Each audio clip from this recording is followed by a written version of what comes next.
Assalamualaikum grade 9 students. This is Mr. Pania Khan and today we will cover video lesson 2. In this video we will cover next topic of unit 1 set. To start next topic, what will you learn from this video? First look at this slide. We will clear our concept about symmetric difference, that is the operation we used on set, properties of sets, Cartesian product and relations and functions. So what is symmetric difference? Okay, you have already learned what is difference.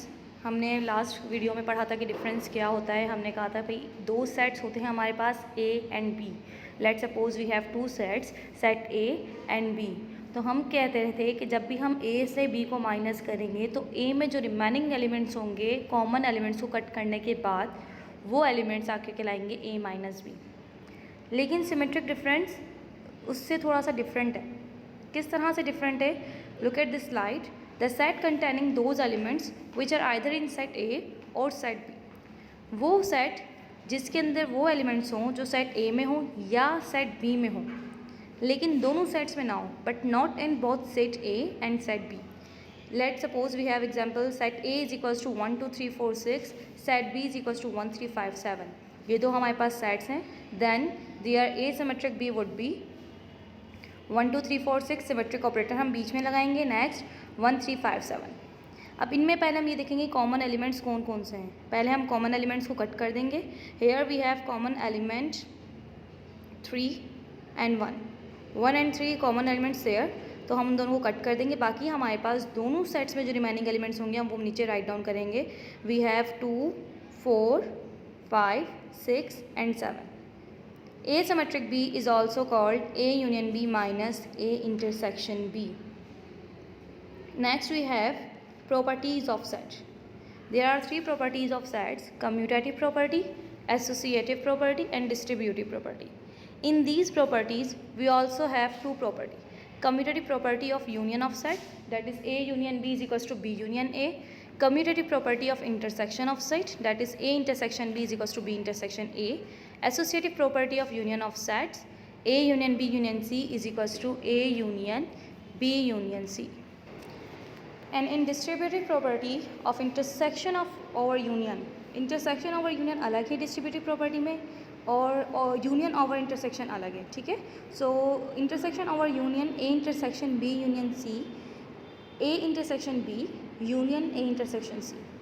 In union over intersection we have A union B intersection C is equals to A union B intersection A union C. These properties we have in sets. Commutative property में हमेशा हमारे पास दो sets होने चाहिए, दो से ज़्यादा sets नहीं होने चाहिए. We have discussed in last video और इन क्लास एज वेल. ठीक है. एसोसिएटिव प्रॉपर्टी में तीन सेट्स हो सकते हैं, लेकिन उन तीनों सेट्स पर हम सेम ऑपरेटर यूज़ करेंगे. अगर यूनियन है तो यूनियन, अगर इंटरसेक्शन ऑफ सेट्स है तो इंटरसेक्शन. डिस्ट्रीब्यूटिव प्रॉपर्टी में हमारे पास तीन सेट्स होते हैं. एसोसिएटिव और डिस्ट्रीब्यूटिव में हमारे पास तीन सेट्स ही होते हैं, लेकिन एसोसिएटिव प्रॉपर्टी में ऑपरेटर दोनों सेम होंगे, डेट इज़ यूनियन और इंटरसेक्शन. लेकिन डिस्ट्रीब्यूटिव में हम दोनों ऑपरेटर को एक ही प्रॉपर्टी में यूज़ करते हैं. अगर आप यूनियन ओवर इंटरसेक्शन करें तो आप यूनियन बाहर लिखेंगे, इंटरसेक्शन ब्रैकेट के अंदर लिखेंगे.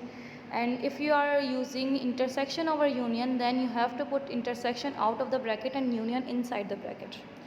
ठीक है. Next video we have Cartesian product.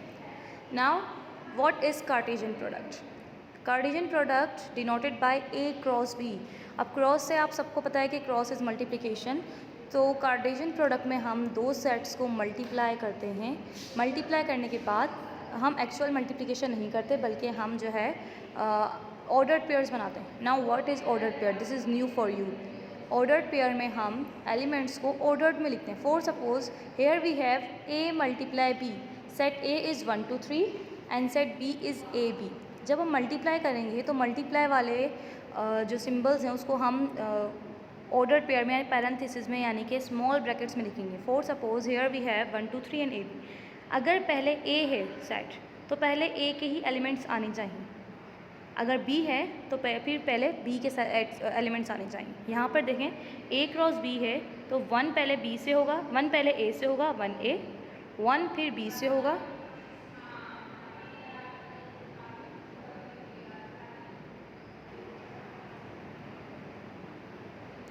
1 फिर B से होगा, ठीक है, फिर 1 C से होगा, 2 A से होगा, फिर 2 B से होगा, फिर 2 जो है आपके पास 3 A से होगा, फिर 3 B से होगा, ठीक है।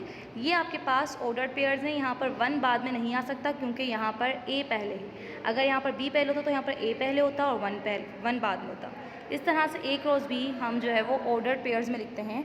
एंड ऑर्डर्ड पेयर्स में आपके पास एलिमेंट्स का ऑर्डर चेंज नहीं होना चाहिए। जो सेट पहले है उसका ऑर्डर पहले होना चाहिए, जो सेट बाद में है उसका एलिमेंट बाद में होना चाहिए, सेकंड नंबर पे होना चाहिए, ठीक है। तीसरा आपके पास है यहाँ पर बाइनरी रिलेशन। जिस तरह से हमने पावर सेट्स मालूम किए थे एक सेट के या सबसेट हमने फाइंड आउट किए थे कि how to find the subset और power set of a given set, यहाँ पर कार्डिजन प्रोडक्ट्स के जो सबसेट्स होते हैं उसको हम कहते हैं binary relation. A binary set from A to B, A to B means A cross B और A multiply by B is just a subset of A cross B। हमारे पास यहाँ पर ये A क्रॉस B का क्या होगा, subset होगा। दस every subset of A cross B is binary relation from A to B, ठीक है। एग्जाम्पल हमारे पास यहाँ पर A सेट है XY और B सेट है -1 0 और 1। तो पहले हम इसके जो है वो एक कार्टेशियन प्रोडक्ट फाइंड आउट करेंगे, that is x -1 x 0 x 1 y -1 y 0 y 1। अब रिलेशन किस तरह से बनाते हैं? रिलेशन बनाने का जो फॉर्मूला होता है वही होता है जो कि हमने पावर सेट में देखा था, 2 पावर n। वहाँ पर n elements of sets elements present in set था, यहाँ पर n जो है वो नंबर ऑफ ऑर्डर्ड पेयर है। ऑर्डर्ड पेयर मीन्स जो आपने ब्रैकेट्स में देखें, स्मॉल ब्रैकेट्स में जो वैल्यूज़ दिखी हुई है, this is called ordered pair.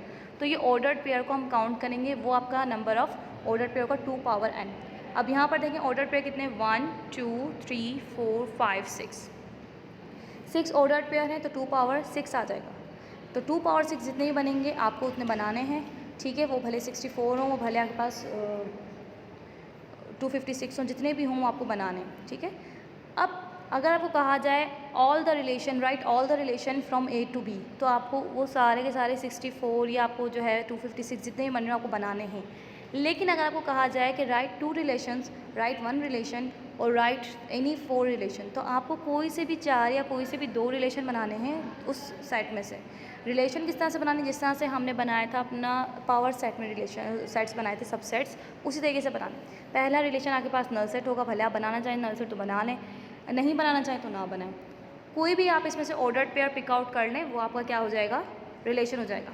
R1 देखिए यहाँ पर लिखा हुआ है इन्होंने x0 y0, मतलब R1 में इन्होंने 2 ऑर्डर्ड पेयर्स लिए। आपकी मर्ज़ी, आप एक ऑर्डर्ड पेयर लें, आप 2 लें, आप 3 लें, आप 6 के 6 लें, it's up to you. R2 आपके पास है x -1 y -1, ठीक है। नेक्स्ट आपके पास है let A is equals to 1 2 3 4। अब हम सिर्फ हमें A सेट दिया हुआ है, हम इसका जो है कार्टेशियन प्रोडक्ट किस तरह से मालूम करें।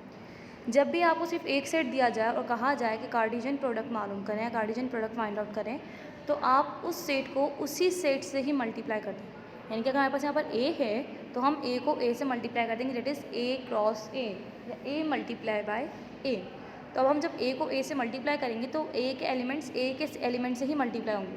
1 1 1 2 1 3 1 4 2 1 2 2 2 3 2 4 कितने बनेंगे? A में कितने एलिमेंट्स है, 1 2 3 4, 4 को 4 से मल्टीप्लाई करें कितना आंसर आएगा, 4 4 ज़ा 16। टोटल 16 ऑर्डर्ड पेयर बनेंगे इसके, और इसका जो आपके पास रिलेशन बनेंगे 2 power 16, that is a huge amount, ठीक है। Next we have function. Now what is function? अब जब हमने ऑर्डर्ड पेयर की बात की थी तो उन ऑर्डर्ड पेयर से हम फंक्शन बना सकते हैं, रिलेशन से हम फंक्शन बना सकते हैं। रिलेशन में जिस तरह से 2 चीज़ें थी, इस तरीके से हमारे पास फंक्शन में भी 2 सर्कल्स हम बनाते हैं, 2 ओवल्स हम बनाते हैं, पहला सेट A दूसरा सेट B। अगर आपके पास सेट A to B है, A क्रॉस B है, तो सेट A आपके पास डोमेन होगा, सेट B आपके पास रेंज होगा। अगर आपके पास cartesian product B to A है, रिलेशन आपके पास B to A है, B मल्टीप्लाई A है, तो आपके पास डोमेन B होगा और आपके पास रेंज A होगा, ठीक है। तो ये आपके पास 2 चीज़ें हैं, domain and range. Domain is the element of first set and range is the element of second set. अब यहाँ पर हमारे पास रिलेशन बना हुआ है x1 x5 z1 z5। तो हम क्या करेंगे, यहाँ पर हम पहले तो देखेंगे हमारे पास डोमेन में कौन कौन से एलिमेंट हैं, x y z। ये 3 एलिमेंट्स हमारे पास ए में है, बी में हमारे पास है 1 3 5। तो पहला है x1 यानी कि x से 1 पर जा रहा है, तो हम x से 1 पर एक लाइन ड्रॉ कर देंगे, ठीक है। फिर आपके पास जा रहा है x से 5 पर, तो x से 5 पर भी हम क्या करेंगे, लाइन ड्रॉ कर देंगे। फिर आपके पास जा रहा है z से 1 पर, तो हम z से एक 1 पर लाइन ड्रॉ करेंगे, z से 5 पर एक लाइन ड्रॉ करेंगे। अब यहाँ पर ये आपके पास फंक्शन नहीं कहलाएगा, क्यों? क्योंकि डोमेन से आपके पास इमेज तक या रेंज को हम इमेज भी कहते हैं, तो डोमेन से आपके पास रेंज तक या इमेज तक एक ही लाइन एसोसिएट होनी चाहिए कि x से सिर्फ एक लाइन निकलनी चाहिए, y से सिर्फ एक लाइन पास आउट होनी चाहिए, z से सिर्फ एक लाइन पास आउट होनी चाहिए। रेंज से भले कितने भी लाइन्स हों, रेंज में भले 1 से 3 पर x पर भी जा रहा है, 1 से z पर भी जा रहा है, इट्स ओके। लेकिन डोमेन में x से 1 पर या x से 3 पर नहीं जा सकता, या तो x से 1 पर जाएगा या फिर x से 3 पर जाएगा। one and only one line must be associated with one element in domain। Domain से सिर्फ एक ही लाइन निकलनी चाहिए, एक ही आपके पास लाइन एसोसिएट होनी चाहिए, उसके अलावा लाइन नहीं एसोसिएट होनी चाहिए। ऐसी y है तो देखिए y से कोई लाइन पास आउट ही नहीं हो रही है, तो डोमेन में कोई भी ऐसा एलिमेंट नहीं रहना चाहिए जिसमें से कोई लाइन पास आउट ना हो, ठीक है। We have next example here, types of function. We have 2 types of function, onto function and 1 to 1 function. In onto function आपके पास रेंज में देखें आपके पास 2 एलिमेंट्स हैं 1 2, और ए में आपके पास 3 एलिमेंट्स हैं x y z। नेक्स्ट आपको एक फंक्शन दिया हुआ है x1 y1 z2।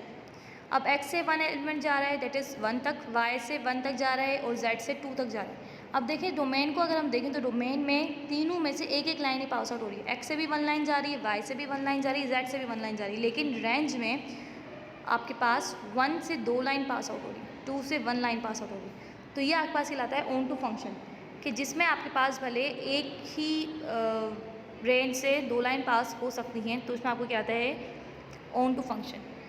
Next we have 1 to 1 function. In 1 to 1 function 1 से 1 यानी कि हर डोमेन से हर रेंज से एक ही लाइन पास आउट होनी चाहिए। x से अगर यहाँ पर 3 पर जा रहा है, y से 1 पर जा रहा है, z से आपके पास 2 पर जा रहा है। अब भले 4 यहाँ पर रह जाए कोई मसला नहीं है, रेंज में अगर कोई एलिमेंट रह जाता है इसमें से कोई लाइन पास आउट नहीं हो रही, जिससे कोई लिंक नहीं बन रहा जिसका डोमेन से, तो वो कोई मसला नहीं, वो फंक्शन ही कहलाएगा। लेकिन 1 to 1 में ये होता है कि डोमेन और रेंज दोनों से आपके पास एक एक ही लाइन एसोसिएट होनी चाहिए, डिस्टिंक्ट एलिमेंट्स की डिस्टिंक्ट लाइन्स होनी चाहिए, ठीक है। डोमेन के डिस्टिंक्ट एलिमेंट्स रेंज के डिस्टिंक्ट एलिमेंट्स मिलने चाहिए, ठीक है। तो ये आपका जो है यहाँ तक का आज टॉपिक था। I hope you have clear your concept, और कीप प्रैक्टिसिंग। जितना भी आप लोगों को मैं क्वेश्चन यहाँ पर समझा रही हूँ, जितना भी आप लोगों की वीडियोस आ चुकी हैं उनको देखें, उनकी प्रैक्टिस करें। By just watching videos and go through notes you can't clear your concepts. आप इतने अच्छे क्लियर अपने कॉन्सेप्ट्स नहीं कर सकते जब तक आप प्रैक्टिस उसकी ना करें। प्रैक्टिस करते रहें, because practice max human better, तो आपको वो अच्छा बनाएगी। दूसरा आपकी यहाँ पर एक्सरसाइज 1.1, 1.2 और 1.3 कंप्लीट हो चुके हैं। You can solve your questions, और if you have any query you can contact to the school. आप स्कूल से कॉन्टैक्ट कर सकते हैं, ठीक है। अल्लाह हाफ़िज़, टेक केयर।